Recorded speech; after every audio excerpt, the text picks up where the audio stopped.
Apa sih makna haji? Mari kita simak penjelasannya. Bahwa haji itu harus dengan pengetahuan. Sebab ketika orang pergi ke Mekah, belum tentu dia mendapatkan haji karena pengetahuannya. Bisa jadi pergi ke Mekah itu cuma jalan-jalan. Jadi tidak otomatis ketika orang dia ke Mekah atau ke Ka'bah, dia punya titel haji. Enggak. Karena apa? Karena pengetahuan itu harus bersumber dari Allah dan Rasulnya. Begitu juga orang yang tidak atau belum pergi haji karena ketiadaan keuangan, belum tentu dia tidak haji. Bisa jadi dia haji. Kenapa? Karena pengetahuan. Walaupun di dalam Quran itu ada seruan untuk berkunjung ke Baitullah. Karena haji merupakan sebuah tatanan dalam kehidupan kita, kehidupan manusia, itu masuk pada rukun yang kelima, rukun Islam yang kelima. Maka rukun itu adalah sebuah tatanan. Orang Islam itu harus seperti itu gitu, harus haji.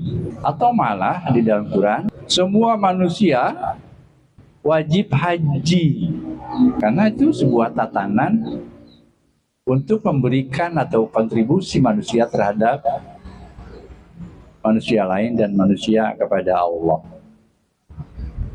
Untuk menjabarkan hal itu, mari kita buka Quran surat Ali Imran ayat 92 sampai 97 dan surat Al-Baqarah ayat 197. Tapi secara garis besar itu di situ ya. Orang melihat haji, kadang kita berpikir cuma dia berpakaian. Ada berpakaian ya. Jadi yang kita perlu ketahui adalah apa itu haji. Ya. Ini haji atau ini dua boleh ya, haji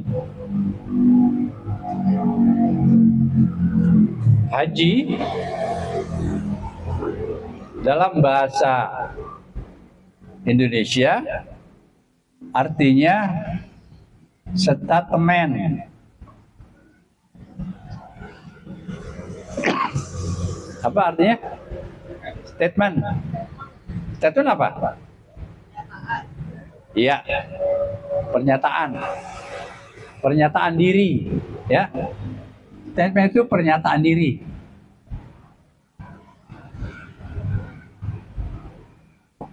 Jadi orang haji, ya, siapapun orangnya, yang tidak pergi haji atau yang sudah, apalagi yang sudah ke Makkah, harus punya statement. Ya, harus punya pernyataan diri, gitu. Ya. Jadi setiap orang sebetulnya punya pernyataan dirinya. Apa itu? Tadi surat 3 ayat 92. Ya, lan tanalul birra. Ya, lan tanalul birra hatta tunfikuna mimma tuhibbun. Statement haji ya artinya pernyataan diri itu apa yang harus pernyataan diri harus seperti apa?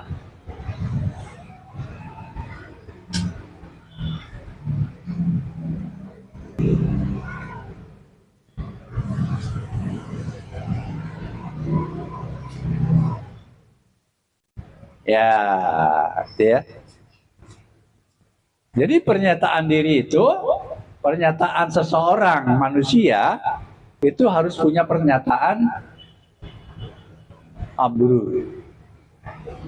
Menjadi baik atau bajik. Jadi setiap orang wajib mempunyai pernyataan, punya statement. Statement apa? Statement untuk menjadi orang. Makanya setiap orang mau pergi haji, doain ya supaya saya jadi haji mabrur ya gitu. Mabrur artinya orang yang diberikan kebaikan. Jadi ketika doain dia supaya jadi haji mabrur, di kepalanya harus sudah ada muncul, saya harus menjadi orang baik, gitu loh. Jadi kalau seseorang itu mau pergi haji, dia nggak ngerti, maka mabrur itu, ya, di bahasanya gitu ya. Tadi surat 3 ayat 92, tidak pernah akan menjadi baik bila seseorang, ya, kecuali seseorang itu menginfakkan harta yang dicintainya. Tuh, ya. Jadi orang itu tidak dikatakan baik sebelum dia menginfakkan harta yang dicintainya. Tuh. Jadi ukuran baik di sini, ya, baru di sini ya. Ini adalah tentang harta. Itu maksudnya. Jadi kalau seseorang ingin mempunyai predikat mabrur, maka dia harus menginfakkan hartanya. Begitu maksudnya. Ya. Jangan sampai, apalagi orang yang sudah pergi haji tapi dia pelit, ya, itu sama sekali dia tidak mendapatkan.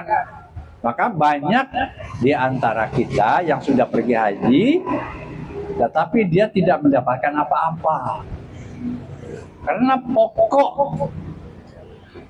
pokok manusia di dalam konteks kebaikan adalah apabila manusia itu bisa memberikan hartanya kepada orang lain. Itu ya, apa ya? Ini ya. Jadi mabrur adalah apa? Menjadi orang baik. Pokok yang pertama harus, iya. Ya, itu dulu yang harus ada dalam setiap orang tuh, itu dulu yang dimunculin. Ya. Jadi kalaupun kita tidak pergi haji karena ketiadaan uang, tetapi kita baik, kita memberi infak kepada orang lain sesuai dengan arahan Allah, maka kita sudah dapat poin mabrur. Poinnya dulu 1. Ya, tuh, ini yang pertama ya. Jadi yang disebutkan haji mabrur, kita yang tahu. Mabrur atau enggak kita yang tahu. Gitu. Pelit apa enggak, gitu doang. Ya. Haji itu yang pertama ada namanya talbiyah.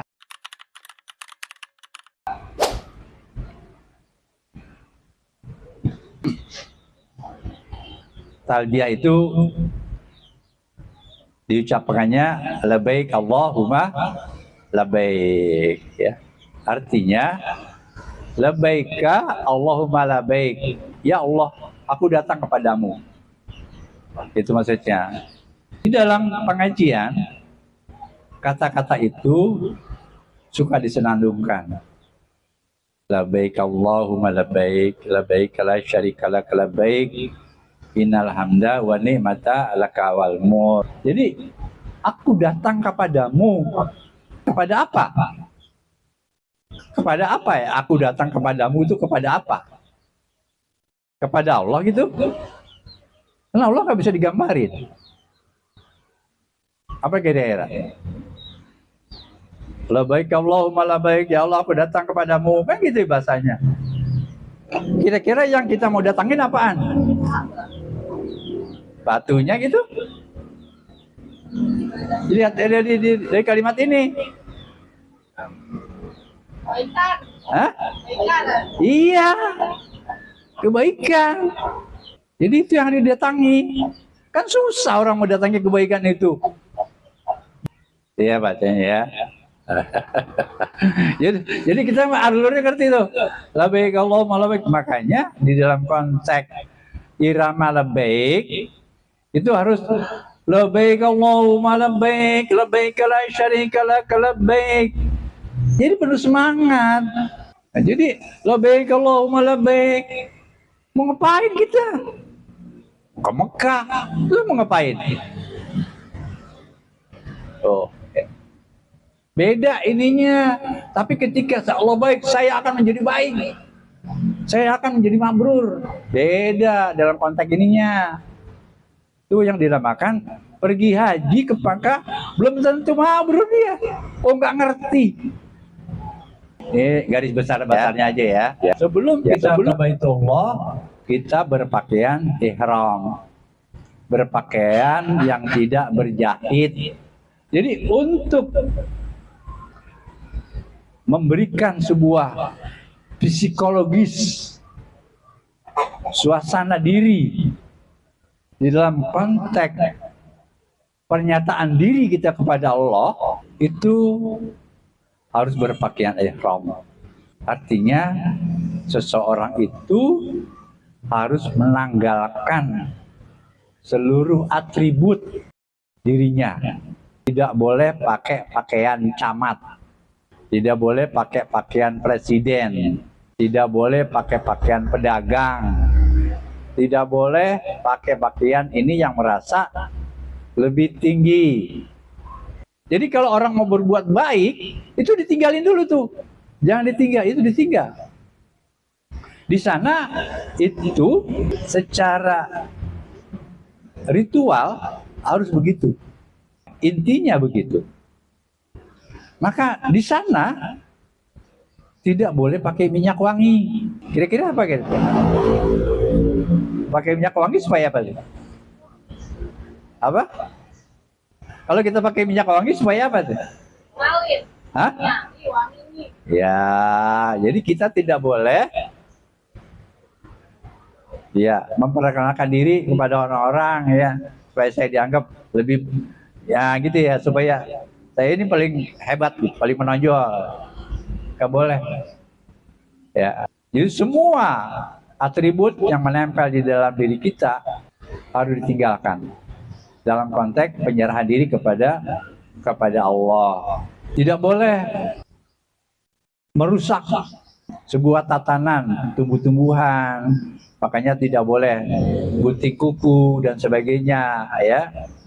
Itu artinya bahwa manusia yang sedang melakukan perbaikan-perbaikan diri tidak boleh melakukan sebuah kerusakan apapun itu, baik yang terlihat ataupun yang tidak terlihat. Itu namanya ihram. Jadi jangan sampai pakaian ihram itu bagi perempuan di Mekah dia berpakaian menutupi aurat kecuali muka dan telapak tangannya. Jadi Allah dan Rasulnya mewajibkan perempuan itu untuk menutup aurat kecuali muka dan telapak tangannya. Mukanya jangan ditutupin. Itu maksudnya. Ya, nggak boleh. Ya, tuh. Baik di dalam Quran maupun di dalam hadis, yang benar adalah aurat perempuan adalah mukanya dibuka, tangannya terbuka. Apalagi itu dalam konteks haji di seluruh dunia kumpul di Mekah, maka kita buka muka kita. Orang Indonesia, orang Maroko, orang Iran, orang ini Bapak bisa mengenali dulu di Mekah itu wajah-wajah mereka. Orang perempuan, Bapak kenal, tahu, oh ini orang sini, orang sini, orang sini. Mukanya dibuka. Jadi kalau muka ditutup salah. Ya, ihram ya. Baru kemudian ada yang namanya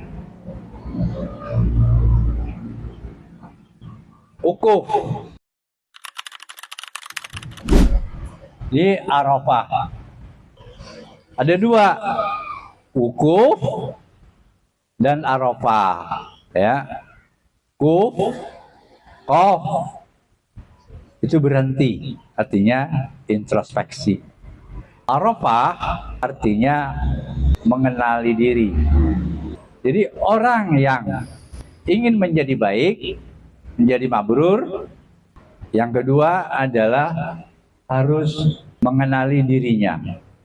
Sejarahnya di sana di Mekah itu ada namanya Padang Arafah, lapangan Arafah. Pada awalnya ada sejarahnya sebagai sejarah manusia itu ketika Nabi Adam dan Siti Hawa lakukan pelanggaran seksual. Maka atas pelanggarannya itu, jadi ini artinya cerita konkret bagi setiap diri manusia. Ketika seorang laki-laki dan seorang perempuan berdua, maka akan terjadi kontak seksual. Itu logika dan itu diakui oleh seluruh umat manusia. Maka pada waktu Adam itu melakukan kesalahan dan Siti Hawa juga melakukan kesalahan, karena kesalahan itu harus berdua, nggak bisa sendiri. Maka Allah menjatuhkan sanksi kepada Adam dan Siti Hawa, yaitu Adam ditelantarkan, Siti Hawa ditelantarkan bertahun-tahun. Lalu kemudian Adam itu baru menyadari, kenapa saya terlantar. Begitu juga Siti Hawa, mengapa saya terlantar, ketika Allah memberikan kalimat-kalimatnya, yaitu bahwa penderitaan yang dialami oleh Adam dan penderitaan yang dialami oleh Siti Hawa karena melanggar peraturan Allah. Itu nanti kita baca nanti di dalam Quran surat Al-Baqarah mulai ayat 30 sampai ayat 39. Wa qulna ya Adamu uskun anta wa zawjukal jannah wa kula minha ragadan haitsu syi'tuma wa la taqrabu hadhihi sajarah fatakuna minaz zalimin. Jadi Adam dan Siti Hawa menyadari kesalahannya karena melanggar peraturan Allah. Kamu tidak boleh dengan seksualmu itu. Maka atas kesadaran itu, fatalaqqa Adamu min rabbi kalimatin fataba alaihi. Adam menyadari, dia mengatakan Rabbana dolamna anfusana wa ilam taghfir lana wa tarhamna lanakunanna minal khasirin. Surat Al-A'raf ayat 26. Jadi kata-kata Rabbana dolamna anfusana wa ilam taghfir lana itu yang pertama kali diucapkan adalah oleh Nabi Adam dan Siti Hawa atas kesalahannya. Ya Allah, aku telah menzolimi diriku sendiri. Rabbana dolamna anfusana wa ilam taghfir lana. Dan seandainya Engkau tidak memaafkan kami dan tidak mengasihi kami, maka jadilah kami orang-orang yang merugi. Jadi pernyataan diri Adam dan Siti Hawa itu diterima oleh Allah. Jadi Allah menerima taubatnya Adam dan Siti Hawa yang tadinya berpencar kemana-mana, dipertemukan lagi di Padang Arafah. Kalau pada awal pertama kali itu Adam dan Hawa itu mengenal dirinya karena dosa-dosanya, maka bagi yang haji, ya, bagi yang berangkat haji terutama atau yang tidak berangkat, wajib mengenali kesalahan-kesalahannya. Gitu maksudnya. Ya. Maka disebut dengan Jabal Rahmah. Ada bukit kasih sayang. Situ. Jadi orang yang ke Mekah pada tanggal 9 itu kumpul di Arafah.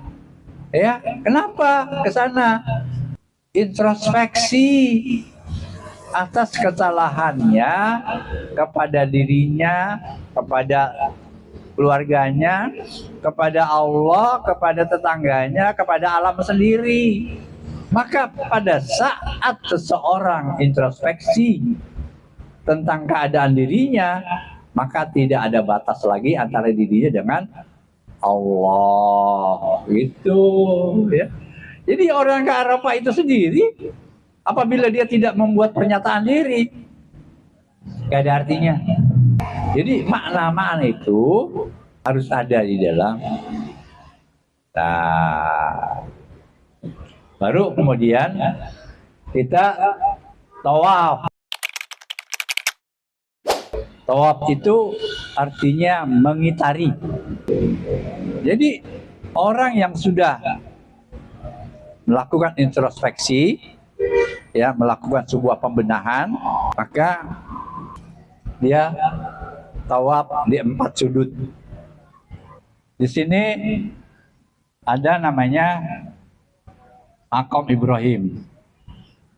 Di sini namanya Hajar Aswad. Di sini Hijir Ismail. Jadi orang ke Mekah mengitari 4 sudut. Sekarang di Indonesia bagaimana kita? Ya, mengitari 4 sudut juga. Kalau di sini Ibrahim, seorang bapak, maka yang harus dikitari ini istrinya, ini anaknya, ini kedudukannya, ini hartanya. Jadi setiap orang di dalam kehidupannya berkitar pada 4 sisi. Diri, harta, istri, dan kedudukannya. Siapapun orangnya selalu berputar mengitari kehidupan itu dalam 4 sudut. Kegiatan-kegiatan setiap hari dia berurusannya kepada istrinya, anaknya, dirinya, dan hartanya. Kekuatan pangkatnya, kedudukannya, ya. Artinya setiap orang dalam kegiatannya harus mengikuti peraturan Allah. Maka disebut Baitullah. Di Baitullah itu ada namanya Hajar Aswad. Ini Hajar Aswad itu disebut dengan batu hitam. Itu adalah gambar bentuk rahimnya perempuan. Jadi itu adalah sebuah pemberitahuan dari Allah, apapun pangkatmu, apapun jabatanmu, kau keluar dari seorang rahim ibu. Begitu maksudnya. Bahasanya begitu. Ibrahim itu ada di luar. Bagi seorang bapak, yang ada di dalamnya adalah ini, istri dan anaknya. Ya, ini bahasa di Kakak Abah tuh mau ngapain? Ya, muter-muter aja 7 kali. 7 kali. Bacaannya apa? Gak ada bacaan apa-apa. Rabbana atina fid dunya hasanah wa fil akhirati hasanah wa qina azabannar. Dia muter-muter aja. Minta, ya Allah, berikanlah saya kebaikan dunia, akhirat. Iya, buat istrinya, buat anaknya, buat kedudukannya, buat hartanya. Begitu maksudnya. Artinya di Mekah ada apa? Nggak ada apa-apa. Inna awala baiti wudi'a linnasi lallazi bibakkata mubaraka. Sesungguhnya rumah yang baru dibangun, yang pertama kali dibangun, bukan rumah Ibrahim. Ibrahim itu yang meninggikan. Ya. Jadi rumah ini adalah rumah Nabi Adam yang pertama. Jadi setelah Nabi Adam dan Siti Hawa itu wukuf di sini, ya, maka Allah menempatkan ada di sini. Jadi rumah yang pertama kali dibangun linnas buat manusia, Bakkah. Bakkah itu artinya mata air. Bakkah itu artinya mata air.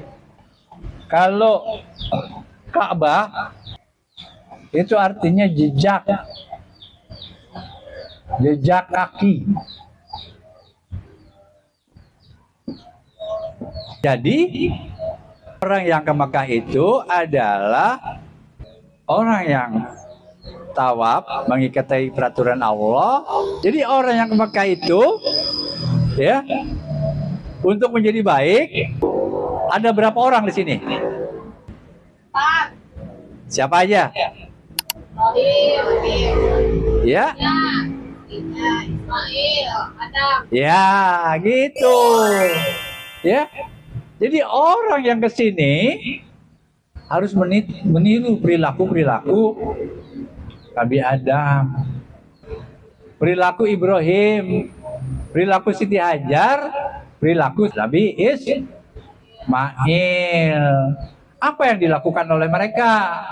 Yang dilakukan pada waktu itu adalah memotong di area ini. Terjadi pemotongan hewan, mengorbankan Nabi Ismail. Tapi Nabi Ismail, kamu nggak usah potong itu, diganti sama Allah, potong hewan. Zaman dulu harta itu cuma satu, hewan yang bisa diternak. Kita kembali ke ayat 92. Zaman dulu harta yang paling berkah itu hewan, kambing. Gitu maksudnya. Ya.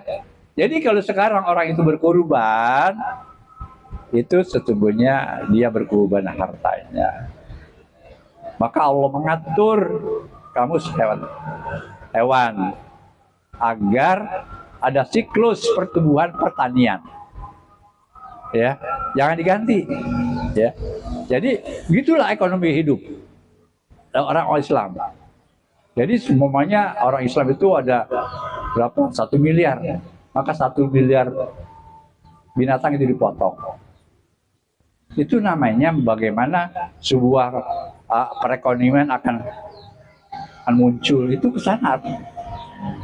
Jadi tidak usah begini-begini, nggak usah. Ya, karena sudah konsep mabrur sudah. Ada nggak sebuah kondisi kita di sini? Wajib ada. Jadi kalau orang itu mau dia menjadi baik, maka wajib ada hal ya seperti ini. Tawaf 7 kali. Artinya panca indera, otak dan hati harus mengikuti peraturan Allah. Maka disebut Baitullah. Bukan Allahnya ada di sini, tapi mereka itu adalah orang-orang yang dicintai Allah, yang taat kepada Allah. Maka kita yang berada di sini harus masuk ke dalam lingkungan mereka. Jamaah, ada Ibrahim, ada Ismail, ada Hajar, ada Adam. Jadi dalam setiap saat manusia itu mengitari selalu pikiran dan kehidupannya ya untuk anak, istri, harta dan kedudukannya. Ya, jadi gitu maksudnya.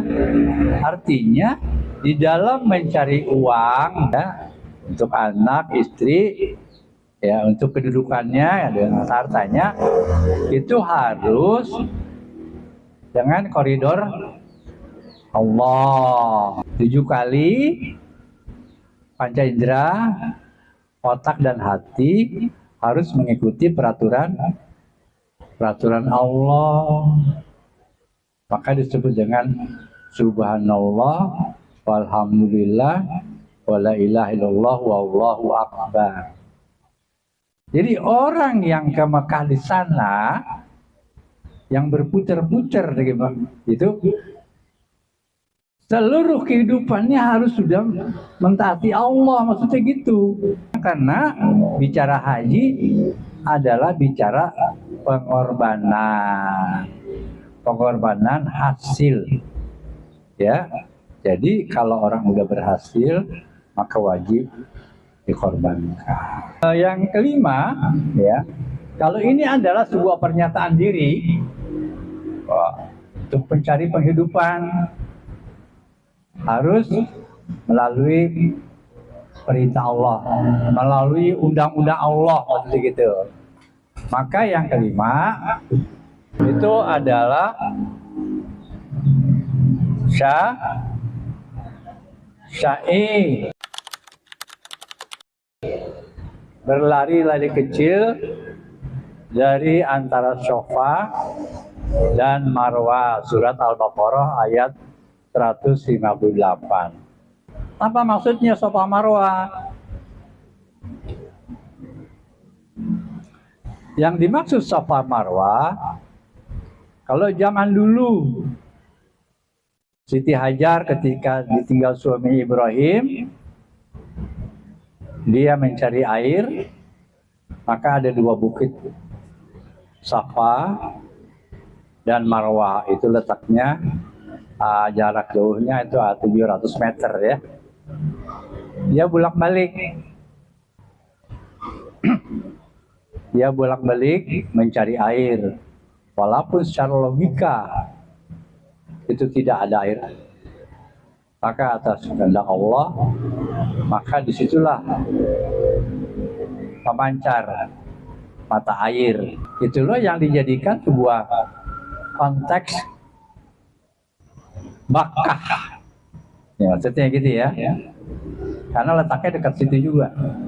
Dalam konteks diri, ketika manusia masuk dalam tatanan Allah, baca peraturannya, dan langkah kedua adalah berlari-lari kecil, berusaha.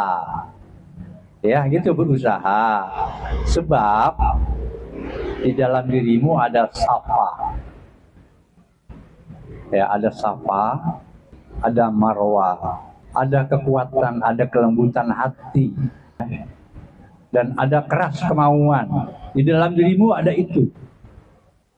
Sebagaimana yang telah diperagakan oleh Siti Hajar. Jadi setiap diri manusia itu sendiri ada Safa Marwah. Inna Safa wal Marwah min sya'airillah.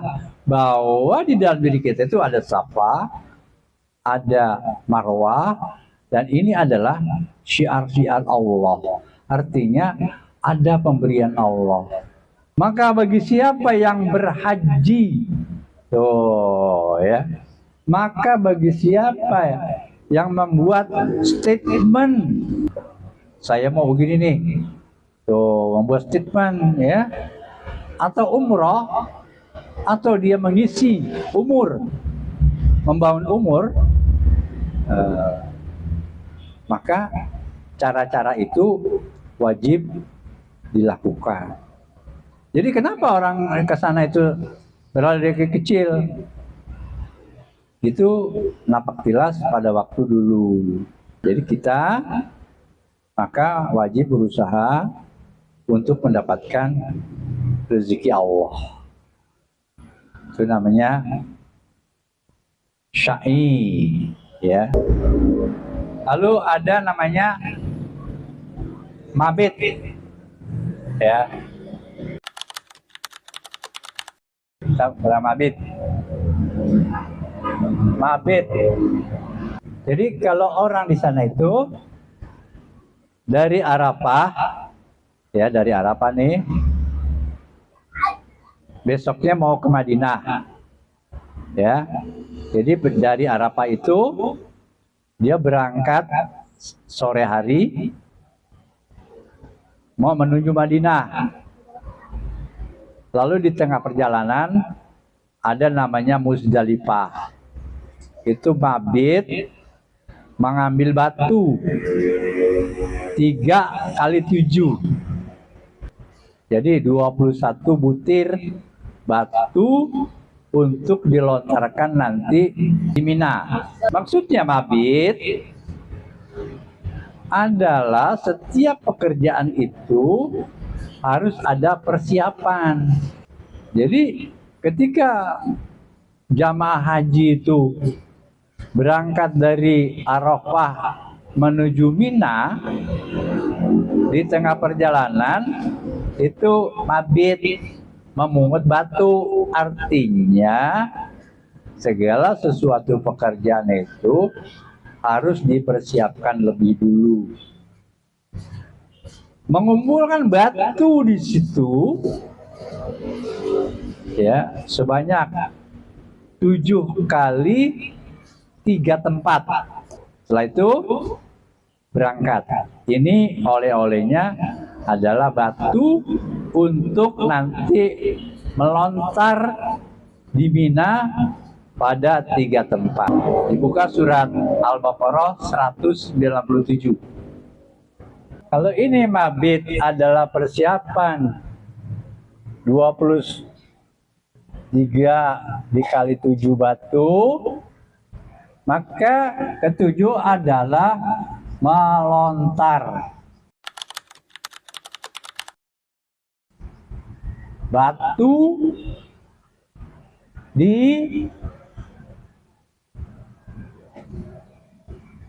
Mina. Ada Jumratul Ula, Wusta,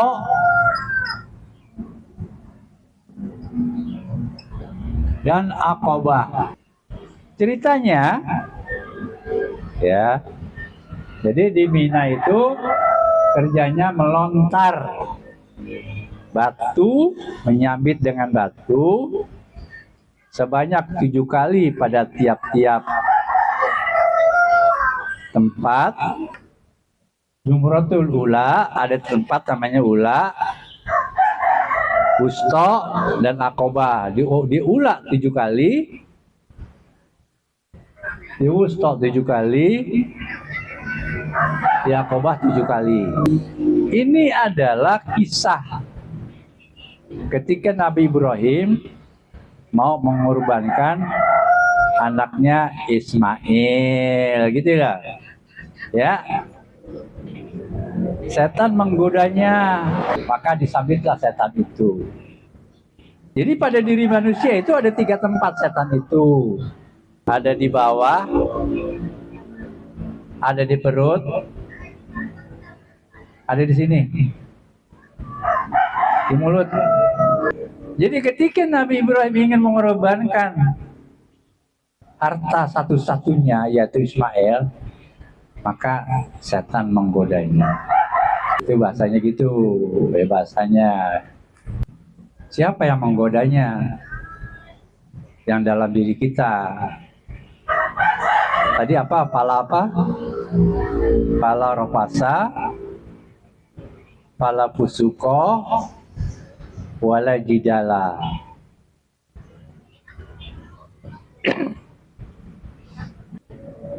Ya, ayat 197. Ketika seseorang yang sudah bekerja, ya, lalu dia berupaya bekerja sampai dia mengeluarkan air, ya, kemudian dia mendapatkan hasil itu kata Allah disuruh dikorbankan. Maka ada 3 hal yang memberatkan ketika mau berkorban. ya, yaitu palaropasa, gangguan seksual porno. Ya, itu yang menyebabkan tidak terjadinya sebuah pengorbanan. Ya, lapas itu hubungannya dengan syahwat. Beli anu dulu gitu. Itu hubungannya ke sana. Mau megahin itu dulu gitu. Itu ke situ, itu lapas itu, porno itu arahnya lebih ke situ. Ya, iya. Jadi bahasanya gitu. Oh, beli perhiasan dulu. Nah, gitu tuh. Itu syahwat. Nah, itu orang pergi haji tuh lempar. Ya, rojmali syayatin gitu loh. Dia lempar lagi. 7 kali. Ya. Jadi sangat. Jadi itu namanya dumratul ula. Sebagaimana Nabi Adam telah melakukan kesalahan. Kesalahan manusia yang pertama adalah seksual. Tuh ya. Gitu. Jadi bagi siapa yang melontar harus diikat itu. Jadi pada hari ini kita ingin mendapatkan mabrur, prioritas utama adalah ya. Yang kedua, yang dilontar adalah perut. Kalau tadi seksual, yang kedua perut. Ya. Perut itu mau makan terus. Ya. Maka di situ ada kata-kata jidal. Jadi maksudnya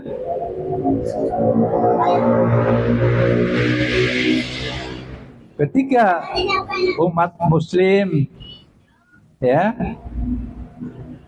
berbicara tentang infak, tentang sedekah, tentang apapun ya, maka yang harus dikoreksi adalah perut kita sendiri. Ya. Tuh. Jangan dimakan. Itu ngomong suruh begini gini. Enggak ada buktinya tuh. Jidal tuh berjidal itu artinya berbantah-bantahan. Padahal sesama muslim itu harus mengorbankan hartanya. Apa yang dimaksud jidal? Jidal itu berbantah-bantahan tentang masalah sepele, ya. Kamu baru terima, kamu begini. Itu selama Islam. Jidal namanya. Sementara kepentingan umat Islam itu banyak yang harus dibenahi. Tuh. Kenapa orang mempertahankan dirinya? Ini salah, ini yang benar, ini salah, ini benar. Kenapa? Dia mempertahankan untuk urusan perutnya. Jadi pada dasarnya setiap kelompok mempertahankan kelompoknya itu urusan perut, takut jamaahnya kabur. Tuh, kamu jangan berjidal. Ada yang lebih penting lagi. Itu masa saudara kita kebakaran kita masih ngobrol haram-haram, nggak begitu. Ya, di kampung kita ada yang perlu bantuan, kita jangan ngomong, dia nggak sholat sih, bukan begitu. Kamu jangan berjidal. Ya.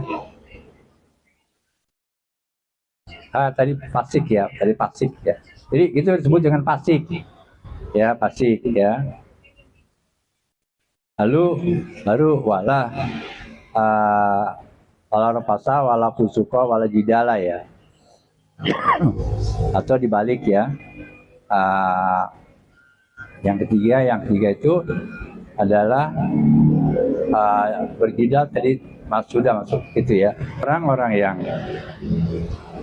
berhaji, maka yang harus dipelihara adalah, yang pertama adalah seksual, yang kedua adalah perut, jangan mau kenyang sendiri, dan yang ketiga adalah mulutnya, lidahnya. Salamatul insan bihi lisan. Orang lebih suka berjidal, mempertahankan argumentasi, sementara saudara-saudara kita yang lain sangat membutuhkan harta kita sendiri. Ya, lontar ya, deh ya. Yang terakhir itu tahalul.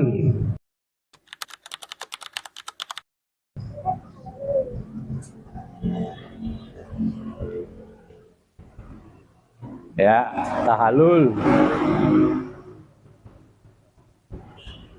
Memotong rambut 3 helai. Rambut di kepala kita itu tumbuh tanpa terasa. Sama juga pemikiran kita yang salah atau dosa tumbuh tanpa terasa. Ya. Jadi ketika orang manusia pergi ke Mekah, untuk dia melakukan sebuah ritual, membuat pernyataan diri atau statement, saya menjadi orang baik, ya, maka tinggalkan pikiran-pikiran yang kotor itu di sana. Ya, pikiran yang mana? Pikiran-pikiran yang tadi tuh, pala ropasa, pala pusuko, wala jidala. Tinggalkan keburukan-keburukan yang berasal dari seksual, tinggalkan keburukan-keburukan yang berasal dari perut, yaitu mau kenyang sendiri, dan tinggalkan keburukan-keburukan yang kita suka berjidal. Tinggalkan di Mekah, ya, jangan dibawa pulang. Tuh, ya. Ceritanya ngerti kan? Hah? Jadi haji itu sebetulnya pernyataan diri. Di sana nggak ada apa-apa. Artinya dulu cerita manusia bapak-bapak kita itu kayak gitu, ya. Sesuatu yang ajaib itu tidak bisa, harus melalui proses pembenahan diri dari waktu ke waktu. Ya, ada pertanyaan nggak? Jadi prosesi haji seperti itu. Sekitar orang pergi haji gitu ya, gini ya. Apa ini? Apa? Ya itu tadi, lantanalul biro. Itu baca Tuhan deh. Al-baru itu artinya baik. Mabrur itu tata bahasa. Artinya orang yang diberikan kebaikan. Itu artinya mabrur. Jadi Mbak Haji, Bu Haji itu mabrur atau enggak? Yang tahu siapa? Dirinya sendiri. Jadi mabrur itu adalah orang yang diberikan kebaikan oleh Allah. Apa? Bukan. Sementara al-baru itu adalah asma Allah. Jadi haji mabrur adalah sebuah statement pernyataan diri, saya harus menjadi orang baik, itu maksudnya. Dan yang tahu kebaikan-kebaikan itu kita, setelah kita belajar. Jadi yang pertama ini adalah skala kecil, ya. Skala besarnya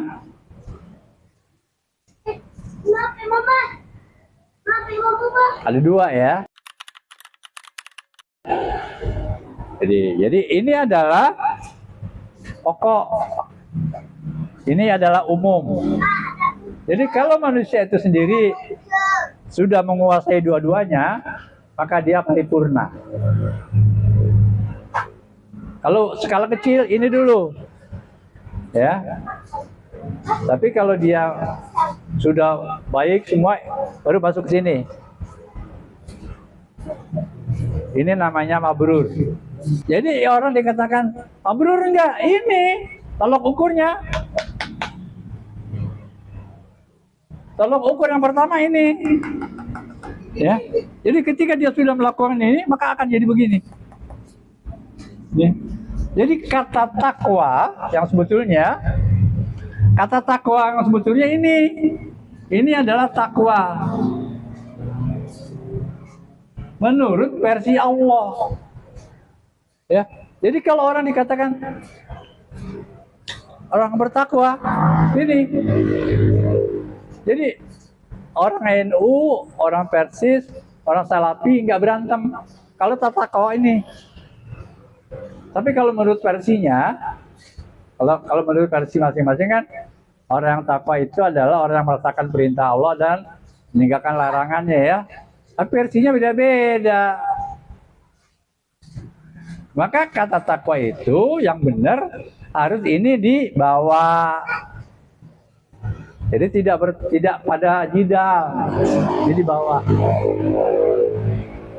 Ya. Laisal biro antuwalu wujuhakum qibalal masyriq wal maghrib walakin al biro man amana billah wa malaikatihi wa kutubi wa rusuli, ya, dan seterusnya. Ya. Jadi kita sebagai umat Islam harus mengerti betul, ya. Jadi jangan sampai begini, ya. Ayo murah nih umroh, murah, pergi ke sana, nggak ngerti kita, sangkanya pahala banyak, nggak ada. Ya, itu bisnis, ya. Yes.